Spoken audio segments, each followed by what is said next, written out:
वो मेहनत से कमाया हुआ दैन्य होकर के खून पसीने की कमाई वो दे रहा, वो भजन करवाएगा। बहुत सावधानी की। चित्रगुप्त जी दिव्य दृष्टि संपन्न है, वो सबकी सूक्ष्म गुप्त मानसिक वहीं से सारी क्रियाएं होती हैं, संकल्प से वो सब लिखते रहते हैं। अतः मनुष्य जन्म मिला है, सब प्रकार के बाहरी बनावटों से बचकर सच्चे मार्ग से चलकर भगवान की प्राप्ति इसी जन्म में की जाए। पूज्य भाई जी महाराज ने कहा प्रारब्ध बदल नहीं सकता। जो लोगों का प्रश्न रहता है कि ये भजन करने वाले साधु महात्मा या धर्म से चलने वाले इतना कष्ट क्यों पाते हैं, तो उनका संचित कर्म भस्म हो जाएगा, क्रियमाण निष्फल हो जाएगा, अकर्म हो जाएगा, लेकिन प्रारब्ध उनको भी भोगना पड़ेगा।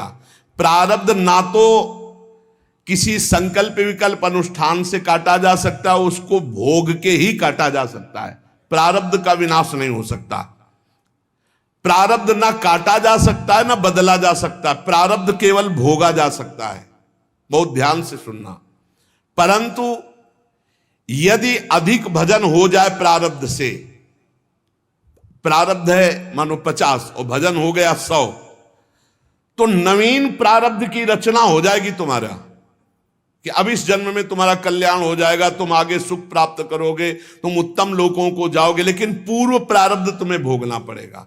और अगर इतना भजन हो जाए कि पूर्व प्रारब्ध को मिटा दे, तो फिर भजन का मतलब क्या रहा? प्रारब्ध मिटा दिया, शरीर छूटा, लाभ तो मिला नहीं। इसीलिए भजनानंदी कभी अपने प्रारब्ध को नहीं मिटाते, प्रारब्ध को भोग लेते हैं और भजन के बल से भगवान को प्राप्त होते हैं।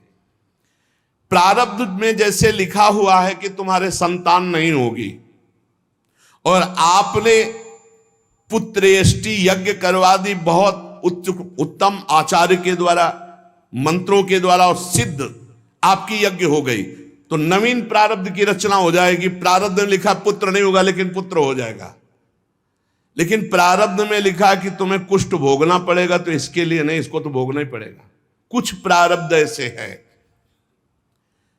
जैसे आपका प्रारब्ध बहुत बुरा भोगने का है और कोई ऋषि मुनि संत महात्मा आप पर प्रसन्न हो गया, तो नवीन प्रारब्ध की सुख संपादन की व्यवस्था हो जाएगी। या वरदान दे दे वो, जे आपने बहुत कोई यही तमंगल कर दिया और बड़े सुखी हो, और वो साप दे दे, तो वहीं से नवीन प्रारब्ध रचना हो जाएगी, वो अब नष्ट होना शुरू हो जाएगा। आपके प्रारब्ध में नहीं था नष्ट होना, लेकिन वो तपोबल से युक्त है, वो नवीन प्रारब्ध रच देंगे, तुम्हारा बुरा या तुम्हारा भला।